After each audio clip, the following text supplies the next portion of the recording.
नमस्कार, मैं साक्षी कीर, क्या न्यूज़ के क्या था मेरा सफर इस विशेष कार्यक्रम में आप सभी का स्वागत है। तो आज हमारे साथ है योगाचार्य Shivji. Shivji is a diploma in yoga therapy, meditation expert and counselor who practice human behaviour. तो आइए जानिए शिवजी के बारे में। नमस्कार शिवजी, क्या न्यूज़ के क्या था मेरा सफर इस विशेष कार्यक्रम में आपका स्वागत है। तो शिवजी, हम जानना चाहेंगे कि योगा और मेडिटेशन के पाथ का आपका ये सफर कैसे रहा। तो सबसे पहले बहुत बहुत धन्यवाद Sakshi, thank you so much for introducing. तो मैं दर्शकों को बता दूं कि हम योगाचार्य हैं और काउंसलर हैं। तो हम अभी थोड़ी देर पहले बता रहे थे कि जहाँ पे योग सिखाने जा रहे हैं वहाँ पे योगा टीचर, और जहाँ पे मानसिक स्थिति से कोई जूझ रहा है तो उसको समझाने जा रहे हैं तो काउंसलर। तो ये जो जर्नी है साक्षी जी, ये काफ़ी लंबी रही है। मैं ऐसा नहीं कहूँगा कि संघर्ष किया हुआ है, क्योंकि हर आदमी अपने अपने स्तर पे स्ट्रगल कर रहा है। तो बहुत ही ये, अगर मैं एक शब्दों में कहूँ तो ये आंतरिक जर्नी है। It's an inner journey which is happening from outside. ये बाहर से हो रही है, इसलिए ऐसा लगता है कि ये भौतिक चीज़ है, ये फिजिकल है, लेकिन ये बहुत ही आंतरिक तौर पर हो रही है। तो मेरा हमेशा एक चीज़ रहा है कि मैं चीज़ों को अंदर से अनुभव करना चाहता हूँ। तो जब मैं कोई जॉब के लिए जा रहा हूँ या कोई फिजिकल वर्क के लिए जा रहा हूँ, तो मेरा हमेशा ये फिलॉसफी रही है कि इनर जर्नी मेरे लिए बहुत इंपॉर्टेंट है। बाहर की चीज़ क्या हो रही है ये मैटर नहीं करता, क्योंकि देखिए कैसा है कि हर आदमी गरीब है, हर आदमी अमीर है, सबकी अपनी अपनी विचारधारा है, सबकी आइडियोलॉजी है। अगर अमीर ये प्रयास में रह जाए कि उसका जीवन खराब है, तो फिर वो अपने जीवन को कभी बेहतर नहीं कर पाएगा। ठीक है, वो आशा में रह जाएगा कि उसके पास भगवान ने कुछ नहीं दिया हुआ है, ही इज़ लैकिंग समथिंग। तो ये क्या करती है, ये भावना मानव मन को बहुत क्षीण बनाती है, बहुत कमज़ोर बनाती है। तो ऐसे व्यक्ति जीवन में कुछ कर भी नहीं पाते। लेकिन हमारी परिस्थिति पहले से काफ़ी आइडियल रही है। मध्यम वर्गीय परिवार से आने के बाद जो है, जैसे एक परिवार में चीज़ें घटती हैं, आदमी पढ़ता है, लिखता है, फिर कॉलेज जाता है, कन्फ्यूजन होती है। तो मेरा भी कुछ ऐसे ही रहा कि कॉलेज जाके कन्फ्यूजन हुआ, शुरुआत की, बट देन भगवान की कृपा थी, ऊपर वाले का गॉड्स ग्रेस जिसको हम बोलते हैं, एक कृपा थी कि वो मुझे इस पाथ पे लाना चाहते थे। तो पहले से ही हमारा कोई सर्कल नहीं था। I never wanted to involve my self in to people. तो इट वॉज लाइक कि ऑलवेज कि I wanted to find the answers. तो अगर एक शब्द में बोले तो मेरा जीवन अगर आप सम अप करेंगे तो वो कुतूहल है, क्यूरियोसिटी, चीज़ों को जानने की इच्छा। और शायद आज डिप्लोमा करने के बाद, साइकोलॉजी पढ़ने के बाद, मैं सिर्फ इतना ही कह सकता हूँ कि इंसान के पास अगर कुछ होना चाहिए तो वो कुतूहल होना चाहिए। तो कुतूहल जब हुआ तो मैंने बीएमसी के साथ काम किया। जब कुतूहल हुआ तो मैंने लोगों की बीमारियों पे काम किया। जब मेरे अंदर क्यूरियोसिटी हुई तब मैंने मानव मन को जानने की कोशिश की। तो फिर धीरे धीरे curiosity is the mother of all the invention. यानी कि जो भी चीज़ होती है संसार में वो किसी की क्यूरियोसिटी होती है, कोई जानना चाहता है, करना चाहता है। तो शायद कुछ यही मैं अपनी जर्नी के बारे में बोल सकता हूँ कि लॉट ऑफ क्यूरियोसिटी, और आज जहाँ भी हैं ऊपर वाले की दया है और आगे बेहतरी होगा। तो शिवजी, जैसे कि आपने बताया कि आप बचपन से बहुत ही क्यूरियस रहे हैं, लेकिन कोई ऐसा एक पॉइंट होगा जिस पॉइंट में आपने सोचा कि अब मुझे योगा के पाथ पे जाना चाहिए। जैसे कि हमें पता है लाइफ में बहुत सारे डिस्ट्रैक्शन होते हैं, और योग तो हमारा इंडियन कल्चर बहुत पुराना कल्चर है, लेकिन फिर भी आज 80% लोगों को योग के बारे में ज़्यादा कुछ पता नहीं है। लाइफ में इतने डिस्ट्रैक्शंस होते हुए भी आपने योग के पाथ पे जाने का जो डिसीजन लिया, वो टर्निंग पॉइंट क्या था, हम उसके बारे में जानना चाहेंगे। ओके, तो साक्षी जी ऐसा है ना, इसके लिए हमको पीछे जाना पड़ेगा। तो अगर हम भारतीय ग्रंथों को जानेंगे, ठीक है, सनातन धर्म के ग्रंथों को, तो हमें पता चलेगा कि विशेषतः 3 ग्रंथ होते हैं। तो 3 इंसान की व्याधियाँ होती हैं, 3 प्रॉब्लम्स होती हैं। एक होती है मेंटल प्रॉब्लम, एक होती है फिजिकल प्रॉब्लम, और एक होती है वोकल प्रॉब्लम। तो इसके पीछे 3 महान आत्माओं ने काम किया। तो पहले जब फिजिकल प्रॉब्लम हुई तो महर्षि चरक ने काम किया इसके ऊपर, और उसके बाद वाग्भट आए जिन्होंने आयुर्वेद के ऊपर काम किया और आयुर्वेद की संरचना की। धन्वंतरी भगवान ने आयुर्वेद की संरचना की, जिससे आप फिजिकल प्रॉब्लम्स को ठीक कर सकते हो। फिर आया मेंटल प्रॉब्लम्स। तो जब मानसिक व्याधियाँ आई तो भगवान ने महर्षि पातंजलि को जन्म दिया। महर्षि पातंजलि ने योग के जो ज्ञान था वो बहुत ही स्प्लिट था, फैला हुआ था। तो उसको एकाग्रित करके उन्होंने पातंजलि सूत्र का निर्माण किया, जो इंसान के मन को बेहतर करता है। और जो साक्षी जी मेरे लिए इम्पोर्टेंट था वो ये था कि मैं अपने मन को सुधारना चाहता था। I always wanted to make my mind pure. This was the foremost thing. And जो एक क्यूरियोसिटी हो ये जानने की कि आपको दुख क्यों हो रहा है, आप कहीं जा रहे हैं तो आपको सुख क्यों हो रहा है, आपको अच्छा क्यों लग रहा है, आपको बुरा क्यों लग रहा है, बाहरी चीज़ों की चीज़ें आपके ऊपर असर क्यों कर रही हैं, कोई आपको कुछ गलत बोल रहा है तो आपका मन क्यों ऐसा हो जा रहा है कि बहुत उदास हो गया, आपको उस सामने वाले ने ऐसा कह दिया, क्या उसने कुछ फेंका आपके ऊपर? नहीं, लेकिन शब्दों का इतना प्रभाव गहरा पड़ सकता है कि आदमी बुरा मान सकता है किसी की वजह से, रिश्ते टूट जाते हैं, लोगों के बीच में झगड़े हो जाते हैं। तो जब मैं ये चीज़ें देखता था तो मुझे बड़ा दुख होता था। और कभी अगर आप तत्व ज्ञान को पढ़ेंगे, फिलॉसफी को पढ़ेंगे, तो आप विश्व के जितने भी फिलॉसफर हैं उनको उठाइए, उनका जीवन ही पढ़िए, तो आपको मालूम पड़ेगा कि वो हमेशा दुखी रहे हैं, वो हमेशा दुखी रहे हैं संसार से। दुखी इसलिए रहे हैं क्योंकि आसपास आपको चीज़ें बहुत ही मुखौटे में नजर आती है। Everybody has a different face when they are in the world. जब वो लोग सामने आते हैं तो कुछ और फेस होता है, जब वो पीछे होते हैं तो वो कुछ और होते हैं।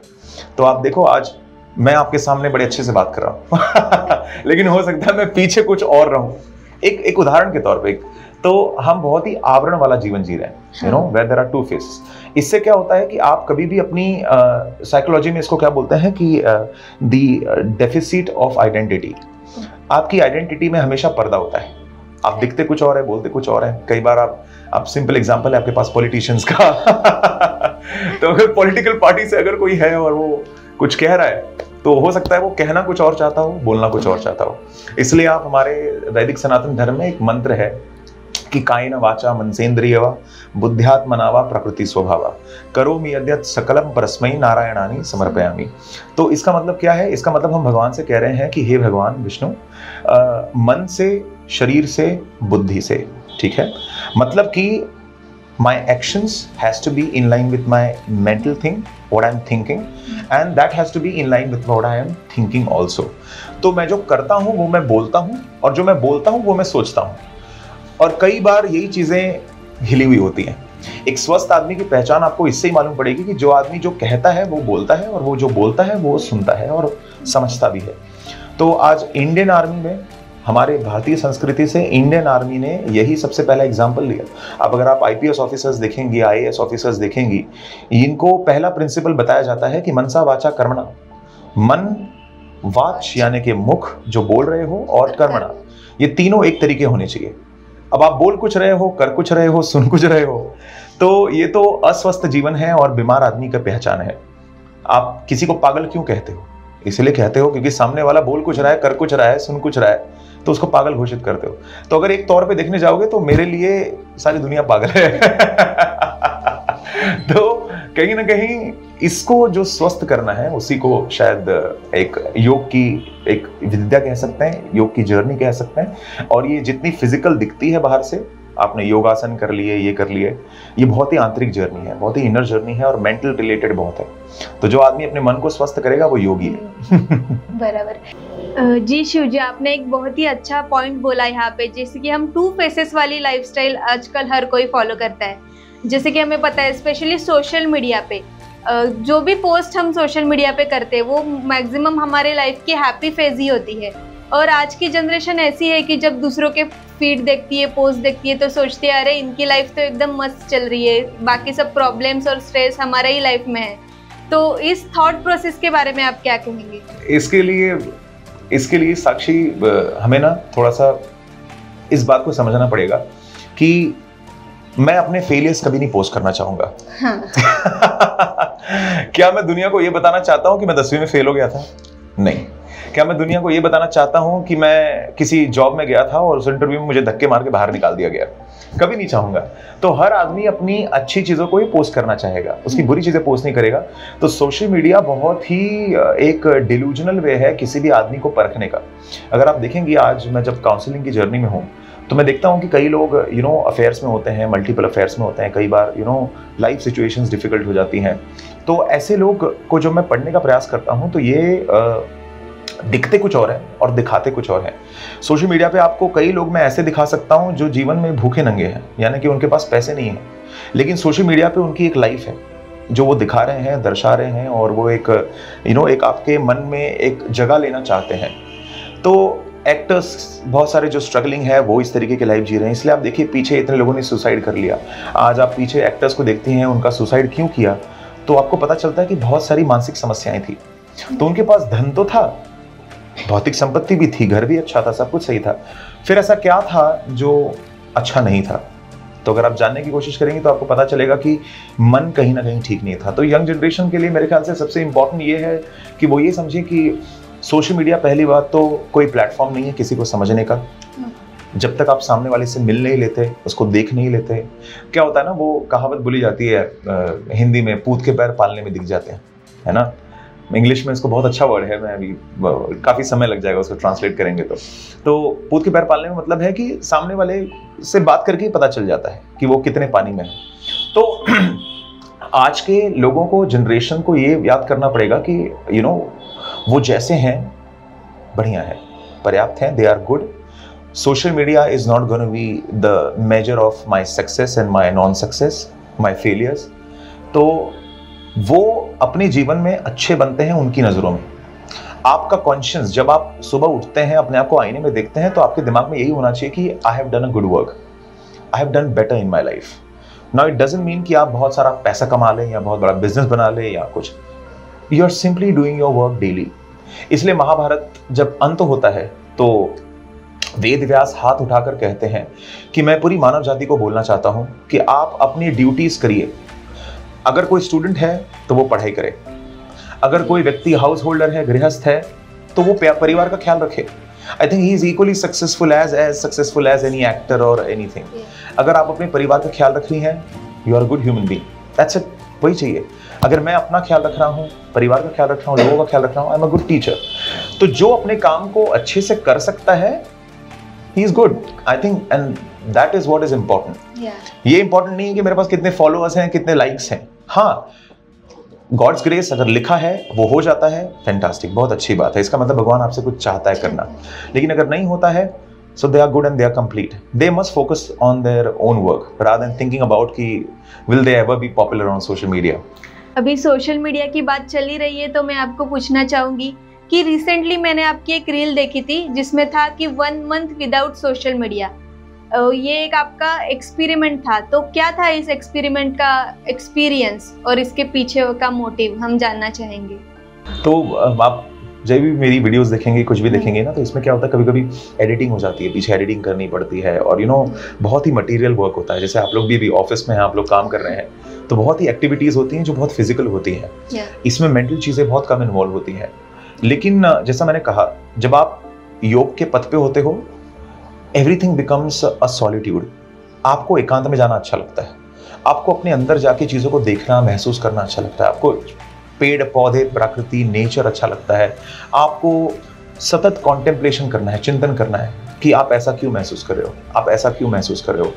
तो जो 1 महीने का जर्नी था साक्षी, वो यही था जानने के लिए कि मैं हूँ कौन, है ना, अंदर से मैं हूँ कौन और मैं क्या बेहतर आदमी बन पा रहा हूँ। क्या मेरे अंदर कुछ ऐसी चीज़ें हैं जो गलत हैं या कुछ ऐसी चीज़ें हैं जो अच्छी हैं, तो उसके पीछे सुधार करना, मेंटली सुधार करना। अब देखिए, आदमी आज रिएक्शन क्यों देता है, इसलिए हमारे पुराणों में जो हमारे पूर्वज थे वो हमेशा बोलते थे कि किसी भी कार्य में क्रिया नहीं होनी चाहिए, प्रतिक्रिया होनी चाहिए। जब हम एक्शन करते हैं तो अनकॉन्शियस होता है। जैसे अगर मैंने किसी को थप्पड़ मारा तो बट ऑब्वियस है वो मुझे घुमाकर थप्पड़ मारेगा, बिना ये सोचे कि मैंने थप्पड़ क्यों मारा। उसके बाद थप्पड़ मारने के बाद वो पूछेगा कि क्यों मुझे थप्पड़ मारा। रिएक्शन पहले एग्जैक्टली। तो लेकिन अगर कोई आदमी जागृत है तो थप्पड़ मारने के बाद वो सोचेगा कि इस व्यक्ति ने मुझे थप्पड़ क्यों मारा। तो बुद्ध के जीवन की कहानी आती है कि बुद्ध एक दिन क्या बोलते हैं कि प्रवचन ले रहे थे, डिस्कोर्स ले रहे थे, और अचानक से एक व्यक्ति आके उनके मुंह पे थूक देता है और इससे उनके शिष्य भड़क जाते हैं, वो मारने पे उतारू हो जाता है। बुद्ध उनको रोक देते हैं। तो ये आप समझ पा रहे हो मैं क्या कह रहा हूँ कि एक रिएक्शन वाली मेंटालिटी है जो इधर घूम रही है और एक है जो कॉन्शियस रिएक्शन वाली मेंटालिटी है, यानी कि बुद्ध। वो वहाँ पे बैठे हैं, वो सोचते हैं कि नहीं, ये व्यक्ति के अंदर बहुत कुछ गलत चल रहा है, he is not feeling good, he is not feeling better, let me council him. तो बुद्ध वहाँ पे बोलते हैं कि आप बैठो, मैं तुमसे बात करना चाहता हूँ। तो जब ऐसा होता है, वो व्यक्ति अगले दिन उनका सन्यासी बन जाता है।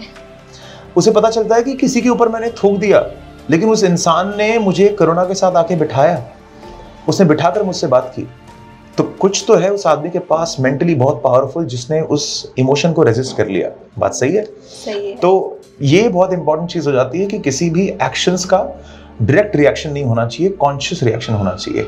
आप कुछ आया, आप रुक जाइए। आपको गुस्सा आ रहा है, रुक जाइए।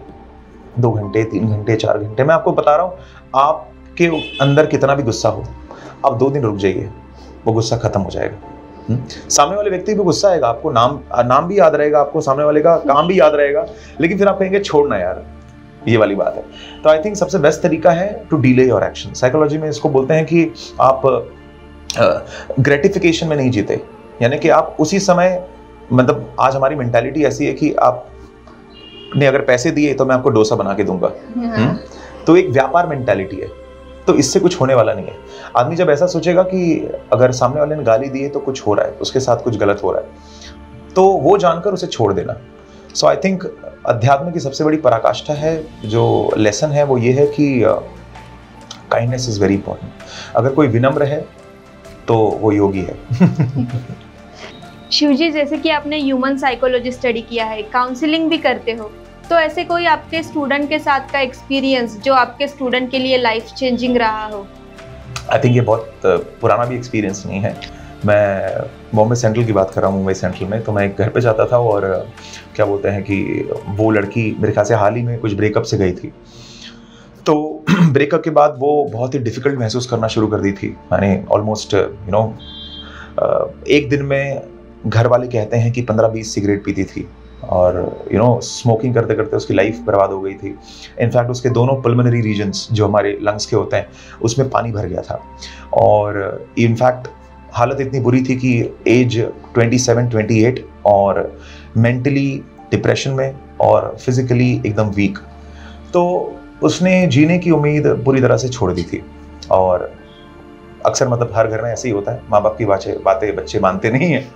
तो उसने कहा कि मैं मानूंगी नहीं। और इनफैक्ट मैं वहाँ पे योग सिखाता था, तो आई थिंक उसने कहा कि सर प्लीज़ काउंसिल करिए। उनकी मॉम ने आके पूछा, तो मैं उस लड़की से सिर्फ बात करता था। काफ़ी दिनों तक हमने बात की, काफ़ी उसे समझाया, कुछ आध्यात्मिक क्रियाएं, मेडिटेशन करवाया। और आज टचवुड ऊपर वाले की दया से वो लड़की बेहतर है। Now she is into some fantastic company doing a corporate job वहाँ पे। और वो पास के एक्सपीरियंस आपके साथ रहेंगे तो उसके साथ हैं, बट वो अब उसे टैकल कर लेती है अच्छे से। शी लाइक्स चैंटिंग ओम, तो ओम की चैंटिंग करती है, 20 टाइम्स करती है, 30 राउंड्स। जब मेरा कॉन्टैक्ट उसके साथ बहुत अच्छा था तो मुझे बोलती थी कि सर मैंने I chanted Om, I chanted this mantra, I am feeling very good. तो धीरे धीरे every human being is a amalgamation of a complete experience, यानी कि हर आदमी बहुत सारी चीज़ों का एक मिश्रण है। आज आप यहाँ पे मेरे सामने बैठी हैं तो आप अकेली नहीं हैं।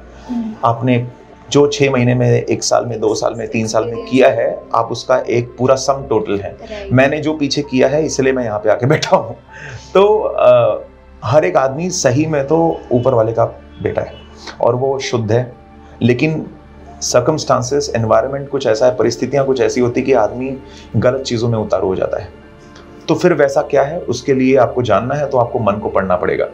तो मेरे ख्याल से ये जो लड़की की जर्नी है ये मेरे लिए बहुत इंस्पायरिंग है।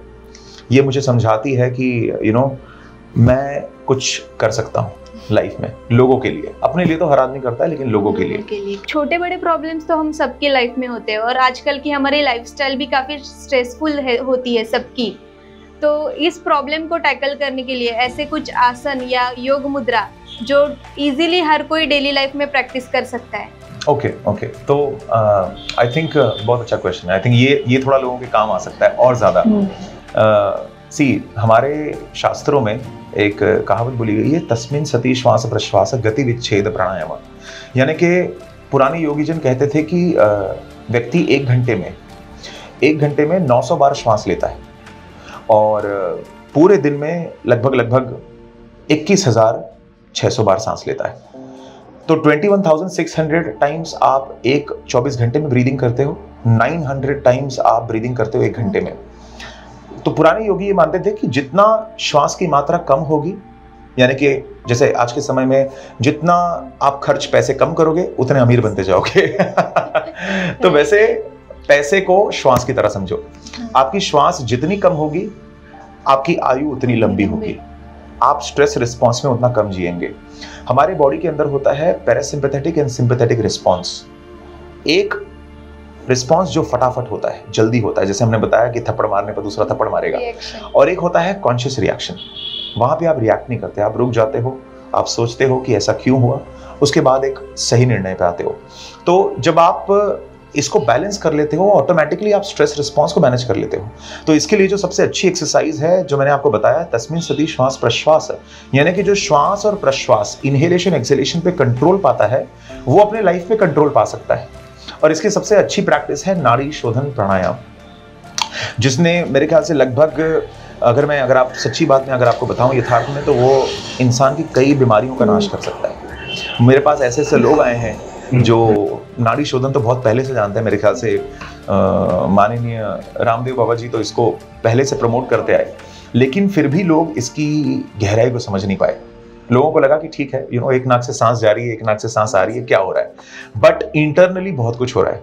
वो ये हो रहा है कि आप सतत प्रकृति में कार्बन छोड़ रहे हैं और जो ले रहे हैं वो है ऑक्सीजन। अब जब आपके शरीर में ऑक्सीजन जा रहा है तो वो आपके सेल्स को हिट कर रहा है, ठीक है, जो आपके क्रोमोसोम्स और आपके डीएनए से कनेक्टेड है। जब वो श्वास भीतर जाके आपके खून को टच कर रही है तो वो खून में ऑक्सीजन की मात्रा 0.02 और 3% से बढ़ा रही है। दैट मीन्स एवरी टाइम आप श्वास को जब अंदर ले रहे हो, there is some level of oxygen which is increasing. आई बात समझ में? और जब आप इसको गहरा कर लेते हो, सपोज मैं ऐसी ब्रीदिंग कर रहा हूं, बट अगर मैंने इसको गहरा कर लिया, अभी और गहरी हो गई, समझ रहे हैं आप? तो जब मैं गहरी सांस ले रहा हूं और जब मैं गहरी सांस छोड़ रहा हूं, उसके बीच का अंतराल कम हो गया। अगर मैं 900 सांस ले रहा था तो अब मैं कितनी सांस ले रहा हूं? 700 बार या 600 बार। तो श्वास जितना कम होगा और जितना लंबा होगा, मनुष्य की आयु उतनी बढ़ेगी और वो उतना स्वस्थ रहेगा। आप कभी सोच के देखिए कि आप कभी बहुत घबराहट में है, एंजाइटी हो रही है, कुछ भी नहीं करना है, आप सिर्फ एक बार ऐसा करिए, जिसको हम योग में डबल टैप ब्रीदिंग बोलते हैं। तो आपको 2 बार सांस लेनी है, तो ये, तो एक छोटी सांस, फिर एक लंबी सांस, और फिर धीरे से लंबी सांस छोड़नी है। फिर आपने लिया,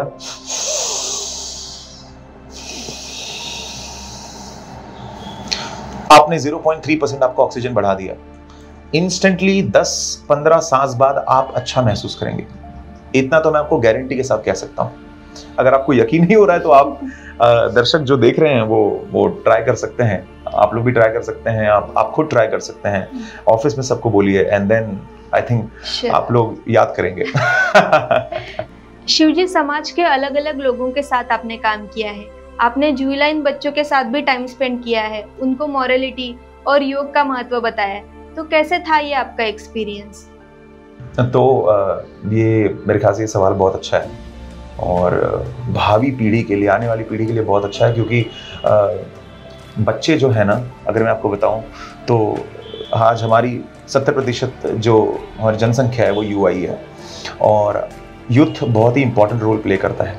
जब मैं इन बच्चों से मिला तो मेरे साथ एक एक्सपीरियंस जो बहुत गहरा था वो ये था कि इसमें से 70-80% बच्चे अटेम्प्ट टू मर्डर थे। जी हाँ, तो 16-17 साल में ऐसा क्या है जो बच्चा खून करने पे उतारू हो जा रहा है?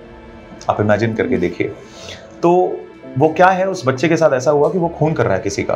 तो जब हम पढ़ना शुरू करते हैं, जब जानना शुरू करते हैं, तो हम रियलाइज करते हैं कि इनकी जो डोमेस्टिक स्थिति है, यानी कि इनकी जो पारिवारिक समस्या है, वो बहुत गहरी रही है। पिता पियक्कड़ है या वो अल्कोहलिक है, तो उसने बीवी को आके मारा है, उस पत्नी को आके मारा है, उस लड़के की मम्मी को मारा है, उसकी मॉम को, उसकी माता को मारा है। तो बच्चे ने वो हिंसा देखी है घर के अंदर। तो उसके पास उसने एक ही चीज सीखी, वो है कि किसी भी चीज का जो रिएक्शन है वो मुझे वायलेंस से ही देना है। अगर पिता ने गलत बोला तो माँ ने चाकू घुमा दिया, तो बच्चे ने यही चीज देखी कि पिता ने गलत बोला, माँ ने चाकू घुमा दिया, तो मैं भी यही करूंगा। तो बच्चे खेल रहे हैं, खेल खेल में झगड़ा हो गया, तो बच्चे ने चाकू उठाया और किसी को मार दिया। अब वो सामने वाला व्यक्ति मरा नहीं, लेकिन खून निकलने लगा, तो आपके ऊपर अटेम्प्ट टू मर्डर का केस लग गया। तो ये लगभग जो अधिकतर बच्चे थे ये मुमरा, दिवा और कलवा साइड से और कुरला के कुछ आंतरिक हिस्से से आ रहे थे। और ऐसा क्या है, क्यों ऐसा हो रहा है, तो हम जानने की कोशिश करेंगे। तो इसमें इम्पॉर्टेंट रोल आता है मोरालिटी। नैतिकता, पेरेंट्स को अपने बिहेवियर पे, वो बच्चे के सामने क्या रिएक्शन दे रहे हैं उस पर बहुत ध्यान देना है। अगर पेरेंट्स नहीं करेंगे तो आई थिंक आने वाला समय बहुत खराब होगा और कलयुग जल्दी आ जाएगा। कलयुग तो ऑलरेडी चल रहा है, लेकिन कलयुग को जल्दी बुलावा मिलेगा अगर कोई इस पे ध्यान ना दे कि वो कर क्या रहा है, खासकर अपने बच्चों के सामने। तो ये जो बच्चे हैं जुवेनाइल केसेस, इसमें most of attempt to murder थे, और उससे भी जो सबसे गंभीर और डिस्टर्ब करने वाली बात ये होती है, गंभीर बात, कि इनके पारिवारिक संबंध अच्छे नहीं थे, इनके माता पिता के बीच का कोई रिलेशन अच्छा नहीं था, उन्होंने एक दूसरे के बीच में प्यार नहीं दिखाया, कभी अच्छे से बात नहीं की। तो आई थिंक साक्षी बहुत इंपॉर्टेंट हो जाता है कि पेरेंट्स जो बन रहे हैं वो काइंडनेस के साथ, विनम्रता के साथ बच्चे से बिहेव करें, बच्चों को अच्छी चीज़ें दिखाएं, अच्छी चीज़ें सिखाएं, और खासकर ह्यूमन बिहेवियर में काम करें, है ना। बड़ों की इज्जत करना, छोटों के साथ सहानुभूति में रहना, कंपैशन में रहना, और लोगों के साथ एक कनेक्ट क्रिएट करना, सोशल एनिमल भी बनना, लोगों के साथ जुड़ना सिखाना कि लोगों के साथ जुड़ते कैसे हैं। तो मेरे ख्याल से माता पिता के ऊपर एक ही जिम्मेदारी नहीं है कि बच्चे को बड़ा बनाना है, उनके ऊपर एक और जिम्मेदारी है कि आप उनको नैतिकता सिखाइए। और नैतिकता अगर कहीं से आती है तो वो ग्रंथों से आती है, वो शास्त्र से आती है, वो ऋषियों से आती है, महामुनियों से आती है, साधुओं संतों से आती है। तो जब वो सीखेंगे, I think he or she will become a better human being. Right. Of course, बच्चों के ग्रोथ के लिए पेरेंट्स चाइल्ड इंटरेक्शन काफ़ी मैटर करता है, और जैसे कि आपने बताया कि इन्वायरमेंट और उनका बैकग्राउंड भी काफ़ी ज़्यादा इन सब चीज़ों में मैटर करता है। तो यहाँ पे सोसाइटी की बात आई, बच्चों का फ्रेंड सर्कल, नेबर्स, तो आपका क्या कहना है इस पे कि सोसाइटी का रोल कैसे होना चाहिए बच्चों की मॉरलिटी को अच्छा रखने के लिए? योग में, हठ योग प्रदीपिका में आप पढ़ेंगे तो आपको एक साधक के लिए एक और चीज बताई गई है, वो है सुसंगति परित्याग, यानी कि संगति का परित्याग करना चाहिए योगी को। जो शास्त्र के पथ पे चल रहा है उसको संगति का सहारा नहीं लेना चाहिए, मतलब बहुत सोशल नहीं होना चाहिए उसे। ये मुनियों ने इसलिए लिखा है क्योंकि इंसान को अपने साथ थोड़ा बिताने का समय चाहिए। अगर वो हमेशा लोगों में ही इन्वॉल्व रहेगा तो वो अपनी पर्पस को, अपनी जिम्मेदारियों को समझ नहीं पाएगा, अपने लाइफ के मिशन को, अपने गोल को समझ नहीं पाएगा, क्योंकि वो हमेशा रिएक्शन स्टेट में जिएगा, लोगों के साथ इन्वॉल्व होगा, कुछ अच्छा बोलेंगे, कुछ बुरा बोलेंगे, उसके दिमाग में हमेशा यही सब चीज़ें चलती रहेंगी।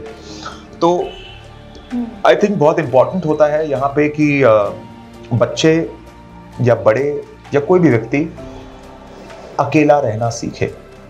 कुछ समय, सुबह की चाय हो सकती है, या फिर नाश्ता हो सकता है, या फिर एक गार्डन वॉक हो सकता है, या बच्चों के साथ बैठकर उनको गार्डन घुमाना हो सकता है। कुछ समय बच्चों को अकेले बिताना चाहिए या बड़ों को अकेले बिताना चाहिए। इससे क्या होगा, आप अपनी ऊर्जा को साफ करोगे, आसपास की जो एनर्जीज होती हैं, स्पिरिचुअल एनर्जीज होती हैं, उसको क्लीन करोगे। आप पेड़ पौधों को देखो, आप नेचर को देखो, नेचर के साथ कनेक्ट क्रिएट करो, या आप बच्चे से कहिए कि आप प्लीज नेचर से कनेक्ट होइए। इससे क्या होगा कि जब वो नेचुरली कनेक्टेड होंगे, धरती से कनेक्टेड होंगे, अपने रूट से जुड़े हुए होंगे, तो उनको कोई उखाड़ नहीं सकता, ये वाली बात आती है। तो आई थिंक इसको सम अप कर दें तो सबसे इंपॉर्टेंट चीज होती है, you have to understand what our ancestors were teaching. हमारे पुराने लोग जो हमें सिखाते थे वो गलत नहीं सिखाते थे। इनफैक्ट मैं ये कह सकता हूँ कि आज जो मैं हालत देख रहा हूँ मार्केट में साक्षी, आई थिंक जो अर्ली मैरिजेस होती थी उसके पीछे भी कारण था, एंड आज मैं डिनाई नहीं कर पाता। आज मुझे ऐसा लगता है कि सही बात है, early marriages were very good. अगर हम समझने जाएं तो अर्ली मैरिजेस का कारण ये था, इंसान को मैरिज करके, शादी करके अपने लाइफ के नेक्स्ट मिशन पे जाना है, ठीक है। तो 25 तक हमारे संस्कृति में ब्रह्मचर्य था, 25 से 50 गृहस्थ था। तो जब हम 25 साल तक अपने जीवन को बिताते हैं ब्रह्मचर्य में, ब्रह्मचर्य का मतलब होता है केवल शास्त्रों का अध्ययन करना, ठीक है, ध्यान करना, चीज़ों को समझना, कौशल सीखना। कौशल का मतलब स्किल, जैसे कि आज लोग काम करने के लिए, पैसा कमाने के लिए कुछ सीखते हैं, वैसे ही प्रोफेशनल बनना। तो पुराने समय में गीता का एक श्लोक भी है बहुत अच्छा, जो भगवान कृष्ण बता रहे हैं कि बुद्धि युक्तो जहाति है उभे सुकृत दुष्कृते तस्माद योगे युजस्व योग कर्मशु कौशलम। तो कृष्ण बोल रहे हैं कि अर्जुन से कि कौशलता ही योग है, स्किलफुल होना ही योग है। अगर कोई व्यक्ति अगर धागा अच्छे से सिल सकता है, धागा अच्छे से बना सकता है, तो आई थिंक ही इज अ योगी। अगर कोई व्यक्ति अपना कंप्यूटर पे काम अच्छे से कर सकता है तो वो योगी है। तो काम की निपुणता अगर किसी के पास है तो वो योगी है। तो हर व्यक्ति को आई थिंक मैरिज के बाद उसे उसके पर्पस पे ध्यान देना चाहिए। इसलिए पुराने लोग 17, 18, 19 में मैरिजेस करके उसे हटा देते ताकि वो अपने लाइफ के गोल पे ध्यान दे पाए। 50 तक हम अर्न कर पाए, पैसा कमा पाए, गृहस्थ बन पाए अच्छे। उसके बाद 50 से 75 की उम्र ये थी कि संन्यास और वानप्रस्थ, यानी कि लोगों को जंगल की तरफ जाना चाहिए, लोगों को संन्यास बनना चाहिए। हमेशा गृहस्थ रहने से काम नहीं होने वाला। तो आदमी का जो पूरा जीवन है वो संपूर्ण तब होता है जब धर्म, अर्थ, काम और मोक्ष। आज के समय में क्या होता है? आज के समय में काम है और अर्थ है धर्म और मोक्ष बिल्कुल भी नहीं है। तो धर्म और मोक्ष तब आएगा जब लोग अपने आप को जानना शुरू करेंगे, ध्यान करना शुरू करेंगे, योग करना शुरू करेंगे, ठीक है, और इसके साथ साथ मोक्ष के प्रार्थी बनेंगे। यानी कि उनको मुक्ति चाहिए। उनको पता है कि मैं कुछ गलत करूंगा तो ऊपर वाला देख रहा है, अगर मैं कुछ सही करूंगा तो भी ऊपर वाला देख रहा है। तो ये जो परस्पर चीजें होती हैं ये इंसान को मजबूत बनाती हैं और परिपूर्ण बनाती हैं। आज हमारे सामने उदाहरण है भगवान राम। भगवान राम क्या है? अगर आप देखो तो उनको मालूम पड़ेगा कि उनका जीवन बहुत ही कठिनाइयों से गुजरा है, लेकिन वो आज हमारे लिए मिसाल क्यों है? भगवान क्यों है? वो भगवान इसलिए हैं क्योंकि सारी कठिनाइयों को उन्होंने बहुत ही अच्छे से पार किया। दुविधा हुई लेकिन वो पार कर गए। तो इसका मतलब वो व्यक्ति बहुत शक्तिशाली था। And I think that is a sign of the greatest mental health, कि जो व्यक्ति 14 साल के लिए अपनी बीवी को खो दे रहा है, संन्यास चला जा रहा है, और जो कल राजगद्दी पे बैठने वाला है और उसकी सौतेली माँ कहती है कि आप नहीं बैठ सकते। I think what can be the better example than this. तो आने के बाद भी अपने बच्चों का जन्म लेते ही उनकी मृत्यु हो गई। उनके शरीर का जो भौतिक शरीर थी उनका देहांत हो गया। तो अपनी पत्नी के साथ एक अच्छा जीवन नहीं जी पाए, अच्छे से राजा नहीं बन पाए, प्रजा ने धोखा दे दिया, और जब बच्चे हुए तो स्वयं के जाने का समय आ गया। तो फिर भी आज वो हमारे लिए एक बहुत बड़े पुरुषोत्तम है, बिल्कुल मर्यादा पुरुषोत्तम। इसलिए किसी भी इंसान को भगवान राम को एक मिसाल देखना चाहिए, एक इंस्पिरेशन देखना चाहिए, और अपने लाइफ की डिसीजंस को वैसे ही लेना चाहिए। और ये कैसे होगा? अगेन जैसा मैंने कहा, सेल्फ स्टडी, शास्त्रों को जानना, ध्यान करना, अध्ययन करना, बुक्स रीडिंग करना। तो जैसे जैसे लोग जानेंगे, समझेंगे, you know, I think one day the world will be a better place. धन्यवाद शिव जी, हमारे दर्शकों के साथ योग का महत्व शेयर करने के लिए। योग प्रैक्टिस करने से हमारी लाइफ कितनी सरल और सफल बन सकती है, ये सब चीज़ें हमारे साथ शेयर करने के लिए thank you so much. Thank you. तो ये थे शिव जी, जिन्होंने बहुत ही आसान और सरल तरीके से हमें हमारे जीवन में योग का महत्व बताया। ऐसे ही वीडियो देखने के लिए देखते रहिए क्या न्यूज़ का क्या था मेरा सफर।